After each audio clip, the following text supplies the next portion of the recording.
Hello, my name is Corky. I work for Yolo Basin Foundation, and I'm going to be sharing with you about bats. Most of the year, my job is to work with our school groups. We have 3,000 to 4,000 students that come and learn about wetlands on school field trips. My hobby is working with the bats. I do wildlife rescue through Northern California bats, which means I'm taking in sick, injured, and sometimes orphaned bats and trying to help them recover and go back out into the wild. Sometimes, though, I have a healthy bat with a permanent problem, and those are the bats that stay with me and help me to teach people.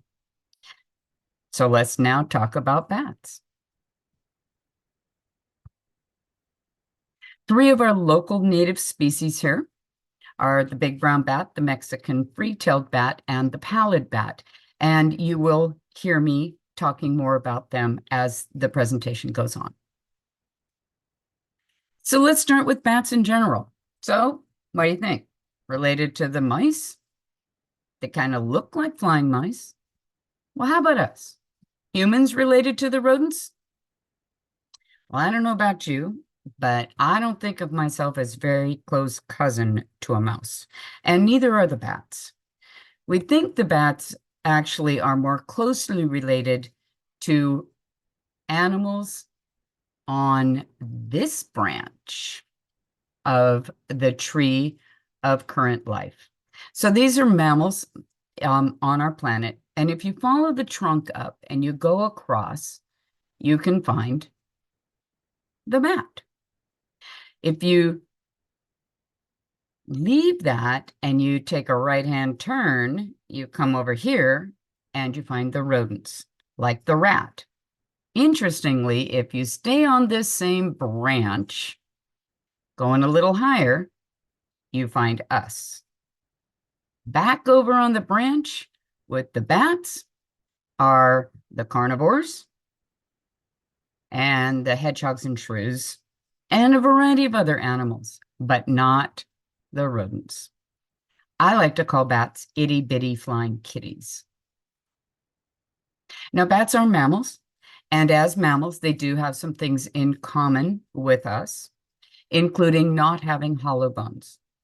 So bat bones have marrow in them like other mammals do, which means they had to have other adaptations to be able to fly. And all mammals that fly are called bats. And they fly with the same bones we have in our arm and our hand. So if you look at this bat and compare it to us, you can see this is the upper arm. There's an elbow, lower arm. There's a little thumb here off the wrist, and then elongated finger bones. So 1, 2, 3, 4. 4 fingers plus the thumb, 5 digits, just like us. And they are the mammals that fly with their hands. They are in the order Chiroptera, and in Greek, that means hand wing. So if we watch this bat as it comes into the screen, you'll be able to see how it bends the knuckles on its fingers, changing the shape of the wing. And also notice that they use strong shoulder muscles rather than strong chest muscles like birds do. So it's almost like doing the butterfly stroke. And then they have all of that skin attaching from the pinky finger all the way down to the ankle. Now, one of our most common myths is that bats are blind. Bats are not blind. They have eyes and they see with their eyes. Our bats and most bats in the world don't see color, but they see just fine. And those bats also use echolocation or biosonar for hunting. There are bats, though, that do see full color, and those are the fruit bats.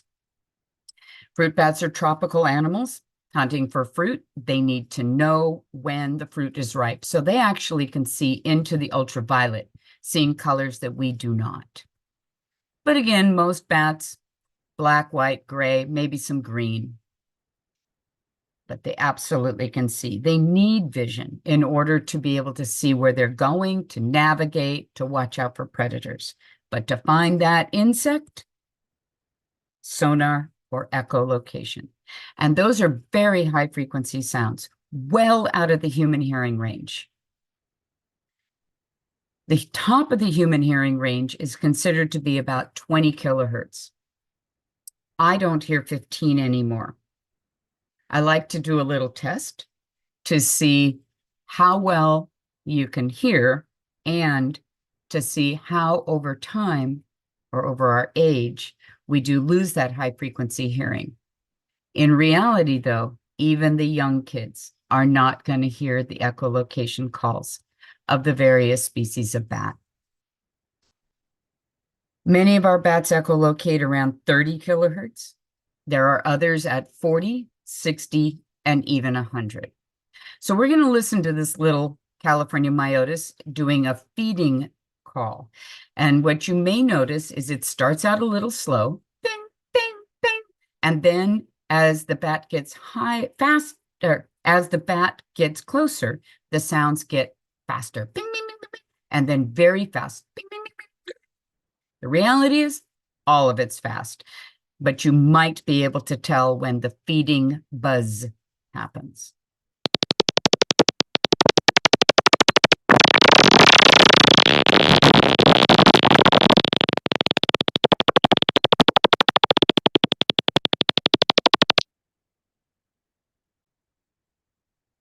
This little bat echolocates around 50 kilohertz. None of us are hearing 50. In the next little video, you'll be able to hear echolocation because a bat detector was used to reduce the frequency and bring it into our hearing range. You're going to see a bat come into the screen, a moth come up, and I want you to decide if you think the bat catches the moth or if the moth goes into the tree.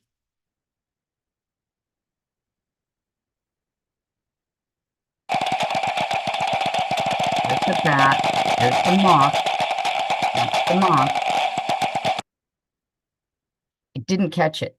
What I don't know is if the bat missed or changed its mind, because with echolocation, it can get enough detail to know what kind of moth. Maybe that one doesn't taste good. Let's see what the next one does. Got it. And I hope you noticed the feeding buzz. All right, I got a little song about echolocation for the young and the young at heart. You can sing along if you want. Echo, echo, echo, echolocation. I find my prey, I find my way. Echolocation. I'm a little brown bat, hungry for a midnight snack. The sound wave blast, I release to find food fast. Bionic ears, ultrasonic frequencies I can hear. I sleep all day, upside down in my cave. I fly by night, don't need light, eat meals in flight. Echo, echo, echo, echolocation. I find my prey, I find my way. Echolocation. A squeal like that hits an insect, bounces back. Sound reflections will determine my direction. Echo, echo, echo, echolocation. I find my prey, I find my way. Echolocation. Echo, echo, echo, echolocation. I find my prey, I find my way. Echolocation. So this little bat's all ready to capture insects right over water where there's plenty of insects. Wings are out for flight and grabbing prey. Tail membrane there, ears up, mouth open, ready for echolocation. Around the world, there's more than 1,400 different species of bat. And that's pretty impressive when you consider how many types of mammals there are on the planet.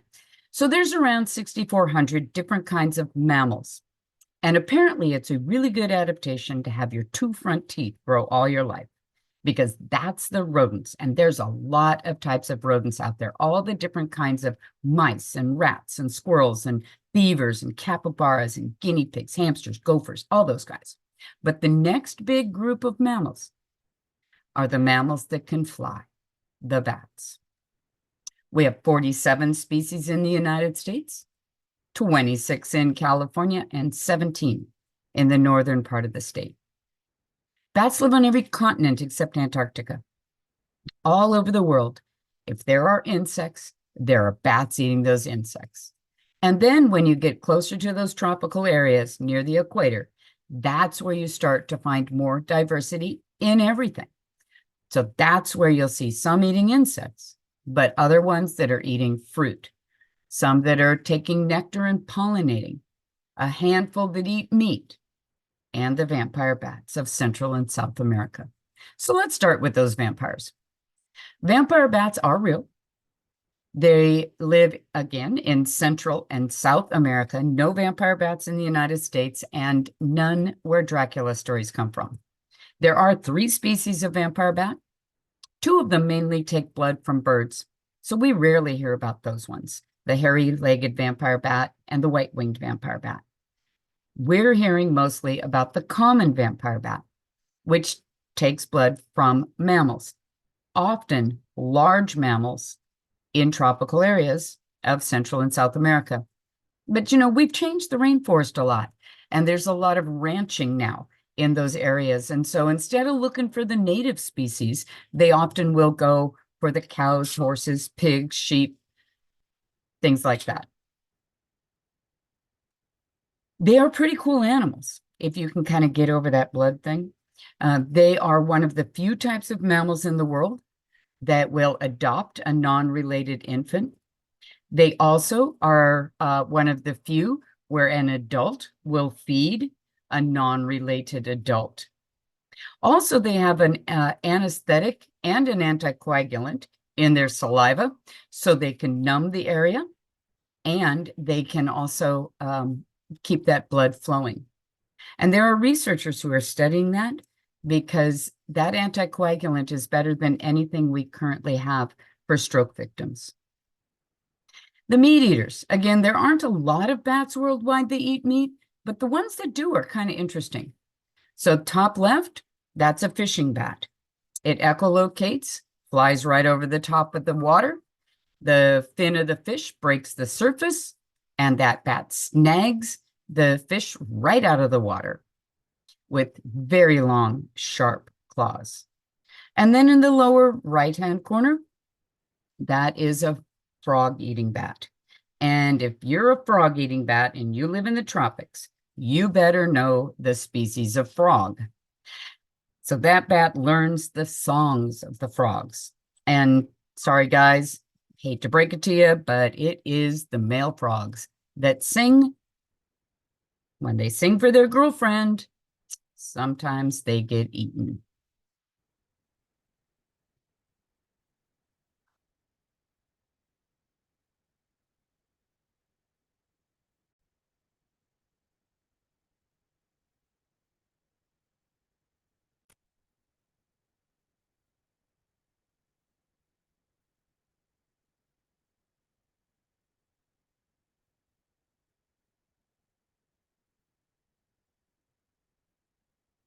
And then we have the nectar bats. Nectar species are very important for pollinating. Again, most are tropical, but there are some in desert areas, including the southwest deserts of the United States, where they're pollinating the succulents like the agave and the columnar cactus like the saguaro. If you ever enjoy a margarita, you must thank the bat, for agave is where tequila comes from. And if you live in those desert areas, let's say you're in Arizona, you put up your hummingbird feeder, you may get some nocturnal visitors. She's pregnant. And then there's the fruit bats. Fruit bats are generally old world animals. There are some bats that eat fruit and insects in South America. But the true fruit bats, the herbivores, are the tropics of the old world. And they're incredibly important for dispersing seeds through those tropical areas, and they're really messy eaters. So they'll chew up the fruit, sometimes they spit it out, sometimes they drop parts of it, sometimes it goes all the way through their digestion and they defecate the seeds out. However they're doing it, they are responsible for spreading seeds in those areas, and they are more efficient at it in areas that have been clear-cut than birds are, because they're flying at night and it's not as hot, and the birds are not able to go into those clear-cut areas well during the day. Now, not all bats are large, but the largest of the bats is a type of a fruit bat. It's called the Malayan flying fox, and its wingspan from wingtip to wingtip is 6 feet. Its body is only about 2.5 pounds, but a 6-foot wingspan. That's the wingspan of our great blue heron. Great blue herons, though, they weigh about 5 pounds. So it's not a massive animal, huge wingspan. They live in Malaysia, Indonesia, the Philippine Islands, and the Oakland Zoo. So if you don't want to drive or travel all the way to those islands, you can go down to Oakland and see some of those really impressive fruit bats. On the opposite end, smallest bat in the world is the kitty hognose bat, also called the bumblebee bat.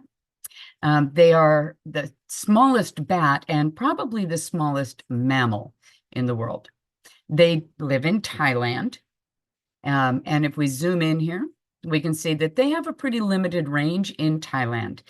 And part of that is habitat loss. They are a threatened species worldwide because of their habitat loss.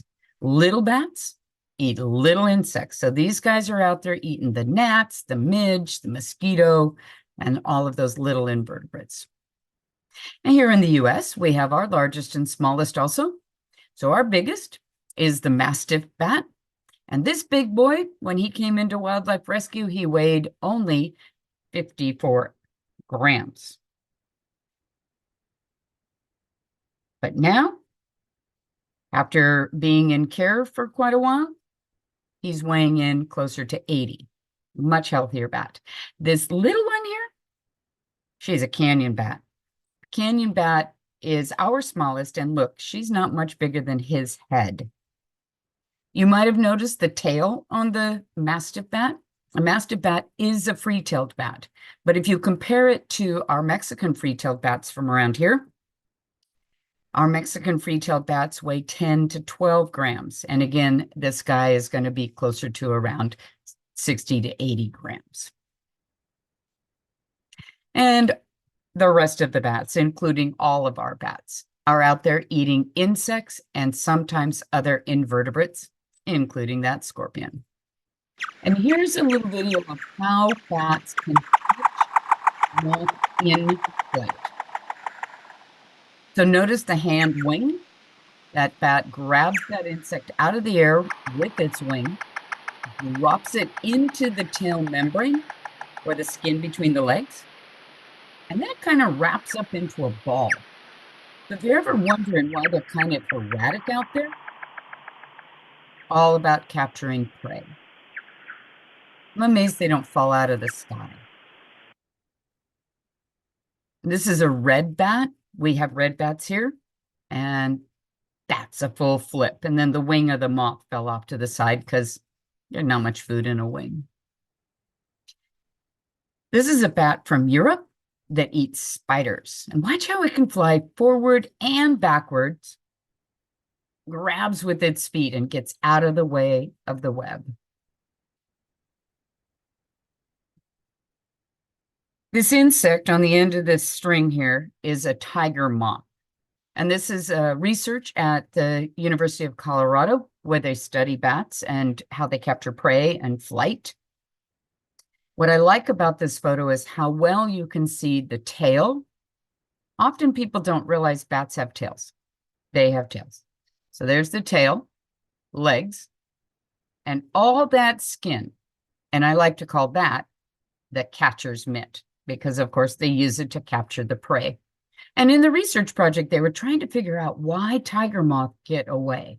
And what they learned was tiger moth can produce a sound back at the bat and jam the bat's echolocation. So these little Mexican free-tail bats are incredibly important, especially to agriculture. They save farmers across the United States billions of dollars annually by reducing the need for insecticides and reducing crop loss. Now, they do have the word Mexican in their name, but in reality, they live in many different countries, including about half of the United States. And what I want you to note in here is, although many of the areas where they live, they will migrate to Mexico, the ones in California don't seem to leave the state. We think they actually do an east-west migration rather than a north-south, like some of their more southern cousins. We had a study done by a PhD candidate out of UC Davis, Ann Holmes, to learn about what the bats of the Yolo Causeway are eating. And she's a geneticist doing DNA work, and she learned that a huge percentage of their diet, about 56%, are moth. And moth are crop pests. So they're eating a variety of them. And there are some other crop pests out there that they also consume, including the codling moth, the corn earworm moth, the orange navel moth, and the armyworm moth. All of these various moths are, as in their larval stage, can be devastating to the crops.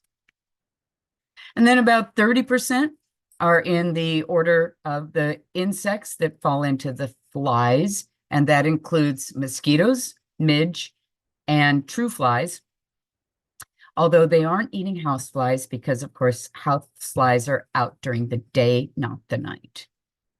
And then there's just sort of a variety of other opportunistic insects out there, including a parasite. So she found the DNA of the bat parasite mite, a bat mite, in their guano, which tells me that it's probably not a good idea to be a parasite on a bat, because you might get eaten. Now, in the summer, when the bats are pregnant or nursing, they're going to eat about the equivalent of their own weight in insects nightly. So let's see what that calculates out to be. So here's mama and her pup, her newborn pup. So here's mom's ears, mom's eyes, her nose, her body, and the wing of the mother. The little pink, that's the baby, the newborn pup, ear, eye, mouth, belly button, and no fur yet. Look how big that baby is compared to mom. When a Mexican free-tail bat gives birth to her one pup, that pup's about a third of her weight at birth. So she's hungry. If she weighs around 10 grams, she's going to eat about 10 grams worth of moth. Well, moth don't weigh very much.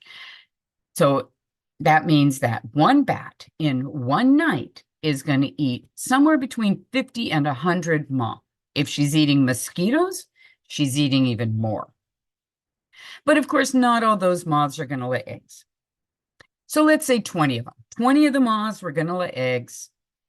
Each moth can lay around 500 eggs. That means that one bat in one night is saving the farmer from around 10,000 moth eggs. So I chose 20 because if a farmer finds 20 moth in the crop, the farmer might decide pesticides are needed. And not only are those pesticides unhealthy for us, they're very expensive for the farmer. So here at the Yolo Bypass Wildlife Area, there's a farmer who leases land to grow rice. He grows around 2,000 acres of rice most years. If he had to spray that rice with insecticides or pesticides, that could cost him around $200,000 annually. But he doesn't. He tells me, nope, yeah, there's insects out there, but not enough to cause him problems. And we thank the bats, because of course, without insecticides, that rice is healthier for us too. So as I said, mom's baby is big. She has one pup usually. A few of our species can have twins, but most only one per year, not necessarily every year. At a third of her weight, that's like us giving birth to kindergartners. Big baby. No wonder she's so hungry. And then at about 6 weeks of age, that pup has to learn to fly and hunt. Mom nurses the pup, but she does not bring them insects. So once it's time for solid food, they're out there. Mom will continue to wean them for a couple of weeks, and then they're on their own. If they don't build up the fat needed to make it through the winter, they will not survive. They also have to learn to stay away from the predators and out of other trouble. And yes, that's a frog, but bats drink water too. If a bat is drinking at a creek or a pond and it misjudges and lands in the water, it can swim, and it swims to the side and crawls out, dries off, flies away. But in a swimming pool, if it lands in the water, it can't climb the tile. So I encourage people with backyard pools to put in a wildlife ramp of some kind so the wildlife can swim to the edge and get themselves out. And this particular brand is called a frog log, which is why there is a frog in the water. So I do wildlife rescue. I am taking in bats that people find on the ground. A bat does not belong on the ground, or at least not usually.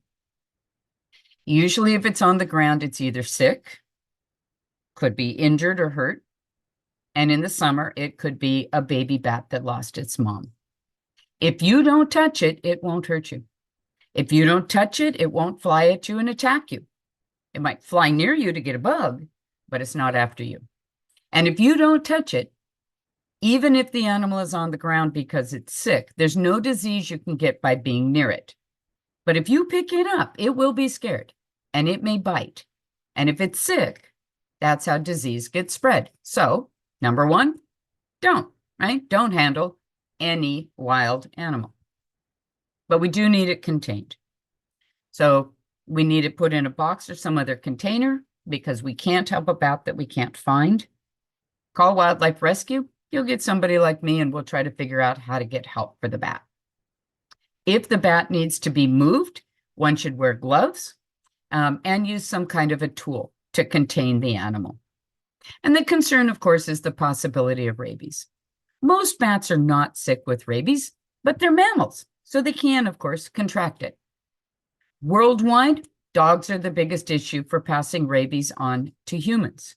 But in the US, we vaccinate our pets, so we have a pretty good handle on canine rabies. So we're worried about feral cats with no shots, bats, skunk, and fox, as being the most likely to be near people when the animal is sick. For a bat, it's the bat on the ground that we worry about.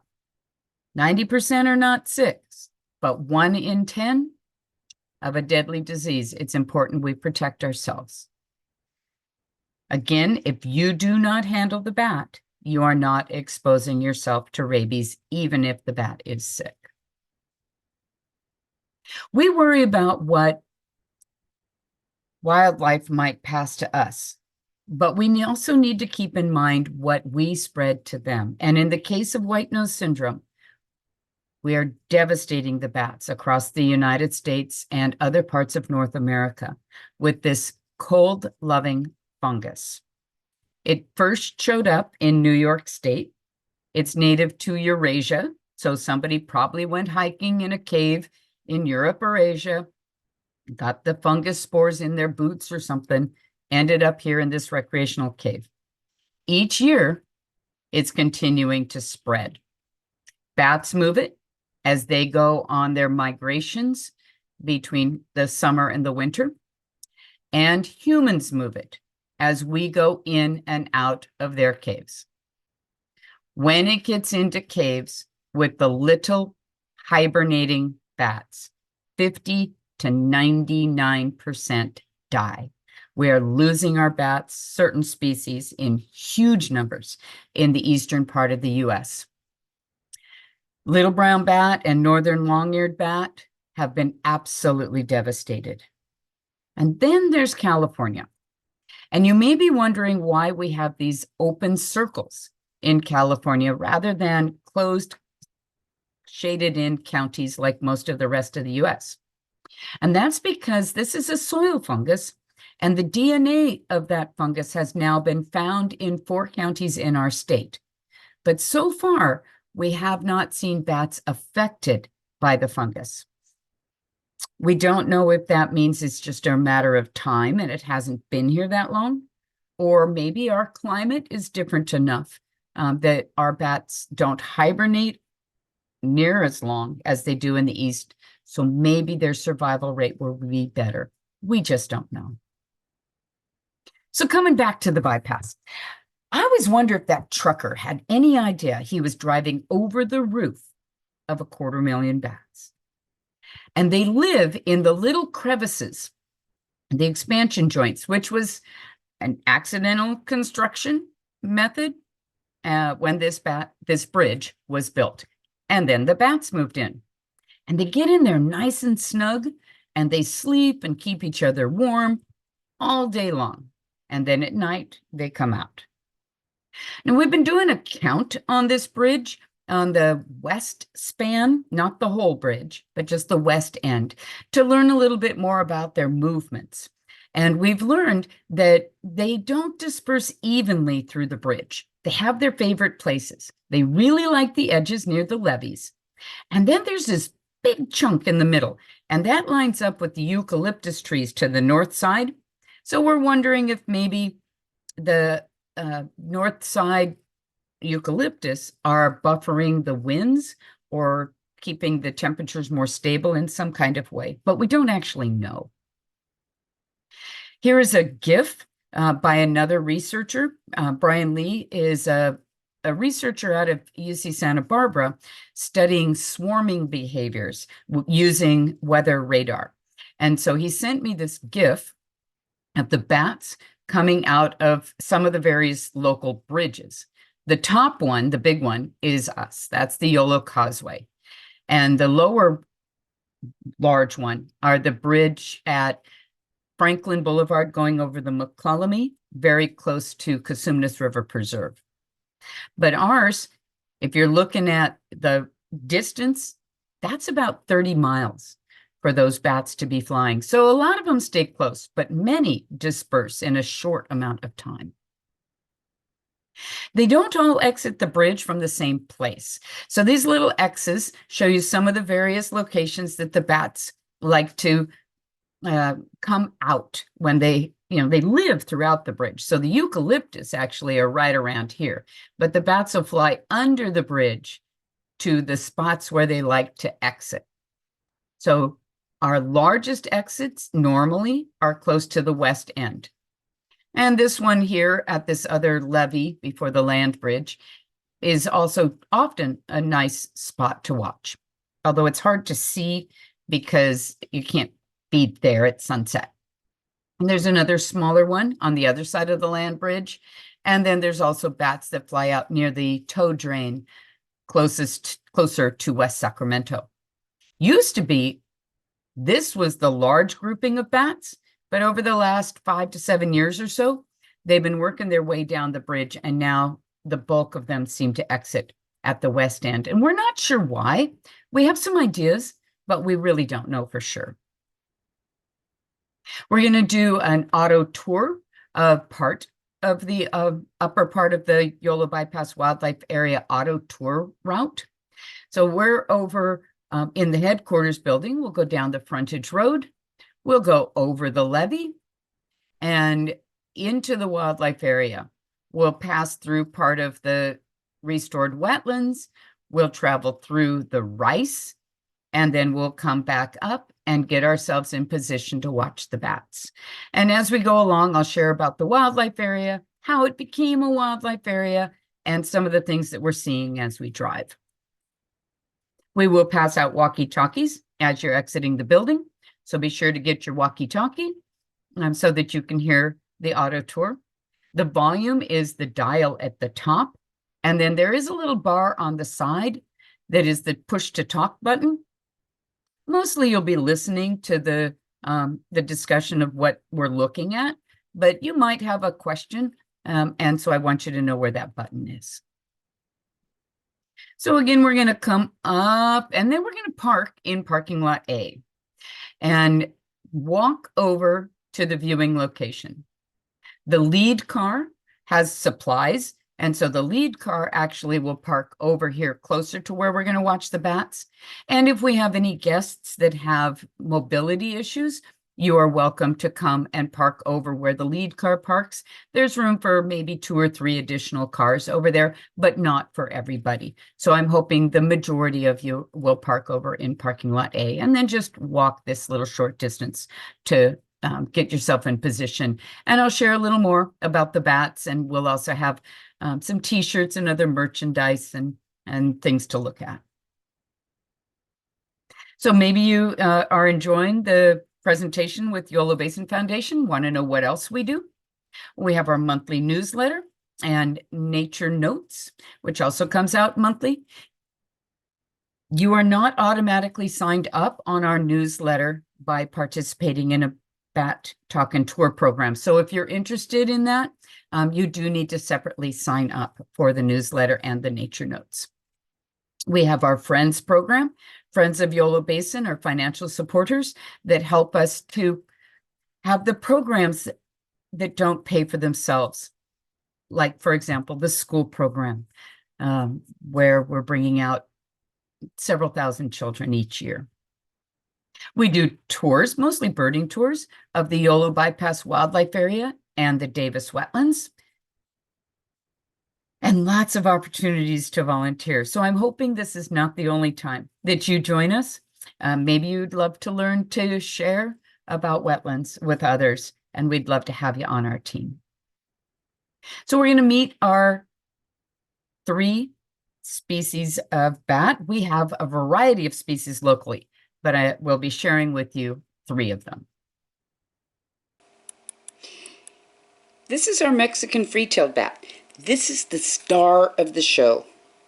The Mexican free-tailed bats are the bats that live underneath the Yolo Causeway, and they are the ones that we watch as they fly out to disperse throughout the valley and eat the insects. So let's talk about this little bat. First of all, it has many adaptations for speed. And one of those is the ears come together and touch right in the center of her forehead. So she is an adult, she is female, and a very fast flyer. Those ears can also be used for steering. So if I tip her a little bit, you can see the bumps on those ears. Again, helpful for steering. You might notice that her little mouth is going up and down periodically. She is using her sonar, her echolocation. Oh, and now she's talking to hair too. This is her thumb. Right?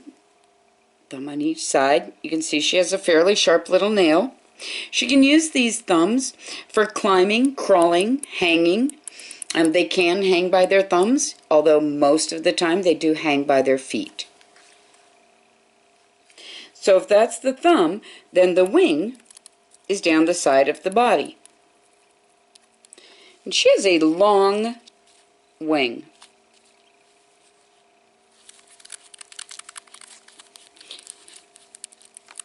Oops. Long and very narrow. You can see there's lots of little blood vessels in there. You can see the thumb sticking up at the top. I'm going to back this up a little bit so that you actually can see the whole wing. So there it is. Things with long, narrow wings fly fast. Peregrine falcon, jet plane, Mexican free-tailed bat. Okay, I'm going to let go, and when I do, you will see that she will fold it up much like an umbrella. Our bats don't wrap their wings around their bodies. Fruit bats of the tropical rainforest areas, they wrap their wings. Our bats keep them closed up. Oh, she says, no, you didn't put that wing back right. And here is her tail of the free-tailed bat. So that's F-R-E-E, free.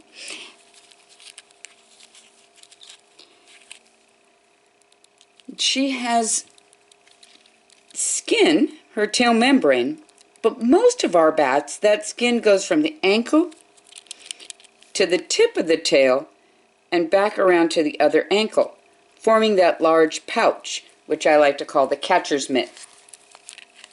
But the free-tailed bats, they have control over that skin. So she can stretch that skin out down her tail, use it to capture an insect, use it as a rudder when she's flying, or she can tuck it away and get it out of the way. Reduce drag. No big parachute dragging behind her. She also has little hairy toes. Let's zoom in on those little hairs. There they are. Those are whiskers. She can use those little whiskers for feeling where she's going when she's backing up into a crack or crevice. She also can feel subtle changes in the way air moves. Again, an adaptation for speed. She has very short fur. The free-tailed bat's fur is short for aerodynamics, right? Less drag. And you can see her little teeth. Let's see if I can get her to open her mouth. Can you open your mouth for us? So there's her little teeth. Very sharp. Very good for chewing up things like a moth or a mosquito. I call these guys the M&M bat. The Mexican free-tailed bat heavily targets moth throughout our valley, but they also do eat mosquitoes and other insects. This is the fastest mammal on Earth. The Mexican free-tailed bat beats the cheetah, actually by a lot. It's been clocked up to almost 100 miles an hour. And sometimes people say, well, what about the peregrine falcon? Peregrine falcons are fast, but they're not mammals. And they're fast in a stoop, in their hunting dive.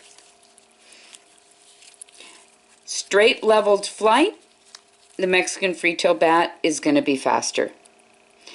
But if that peregrine falcon gets up high and dives, nothing's going to beat the falcon. And it is a predator to this species of bat. Sometimes we see peregrine falcons out there at the Yolo Causeway hunting the Mexican free-tailed bats. So this is our star. 250,000 of her friends hanging out underneath the bridge. Alright, I'm going to trade now. I'm going to be getting out the next bat.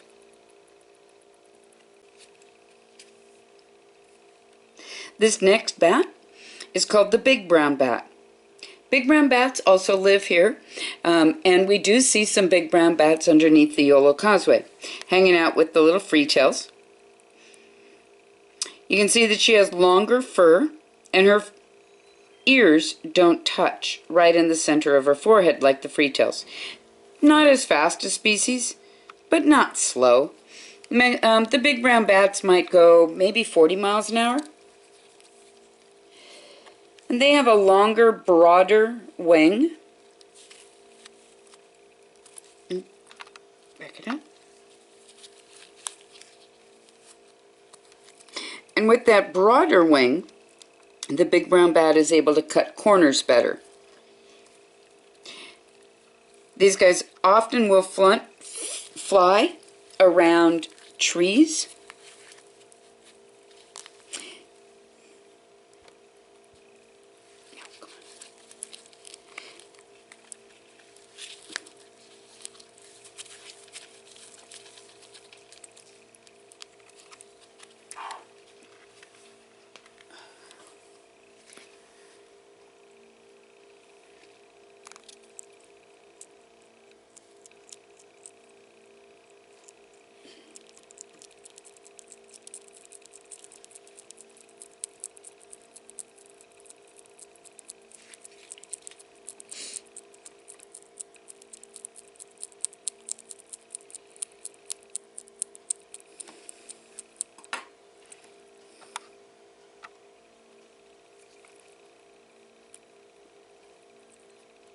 Okay, so this next bat is a big brown bat.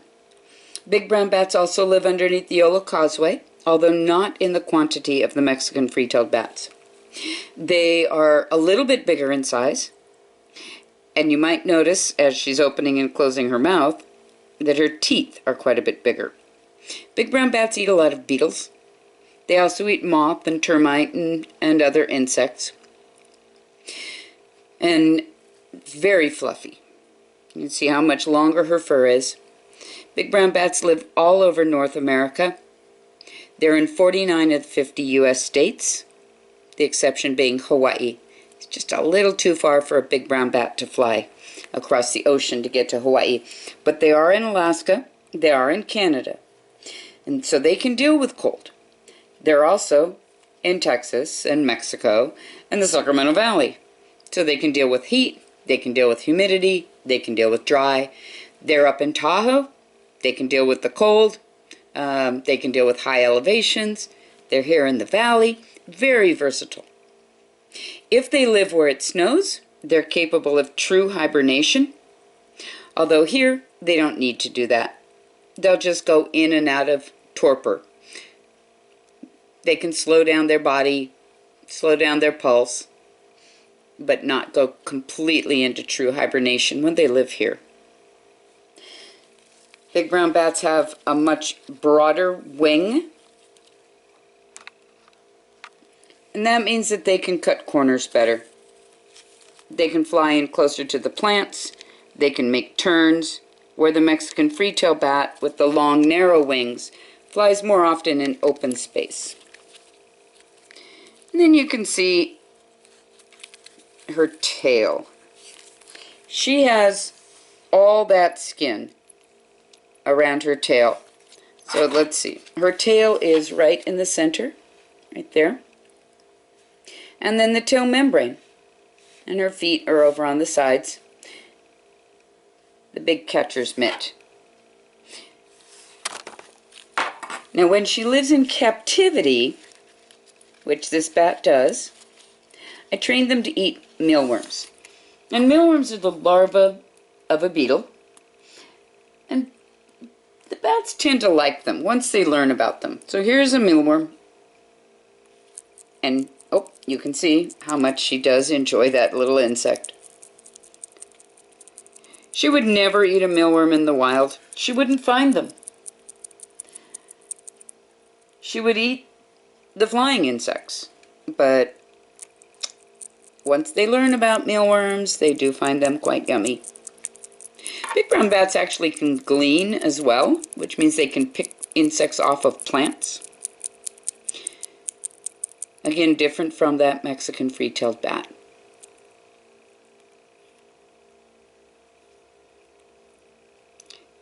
These guys like wood quite a bit. So we see them under the bark of trees, in tree hollows. We also see them in things that people build out of wood. So under the eaves of houses, bat houses, barns, bridges. They also will do caves and other kinds of crevices. So again, a very versatile bat. Big brown bat. Versus the little brown bat, which is about a third this size.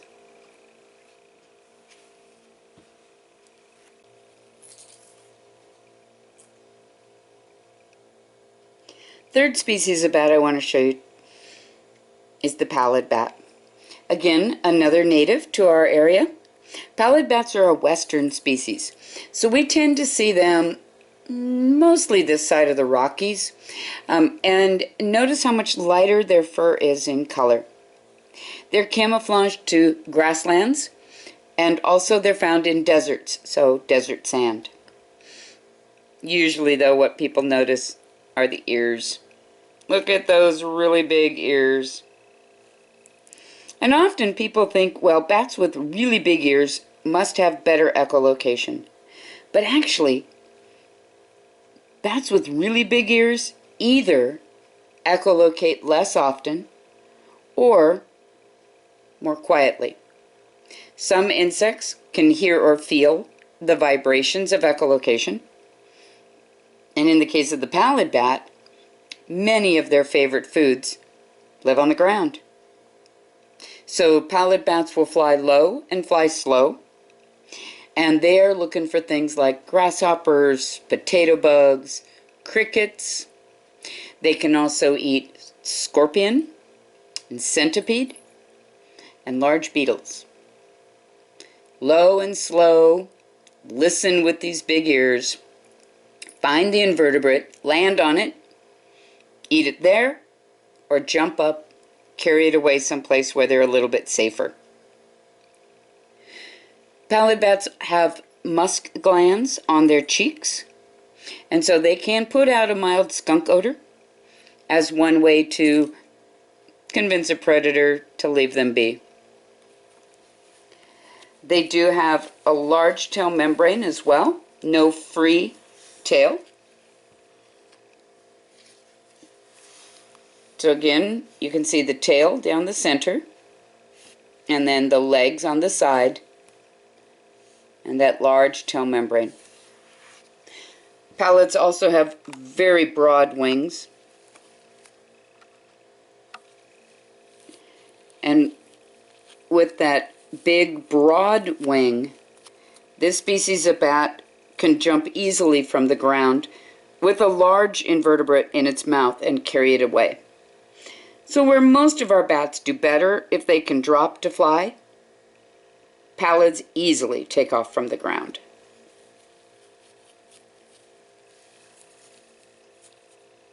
That big blonde bat. This is a very large bat for California.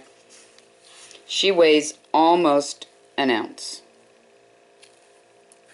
So she's about 27 grams or so. And the Mexican freetail is about 10 grams. So she's almost 3 times the weight. Big brown bat, maybe 18 grams.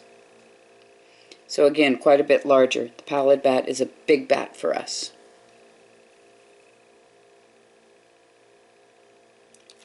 And there she is.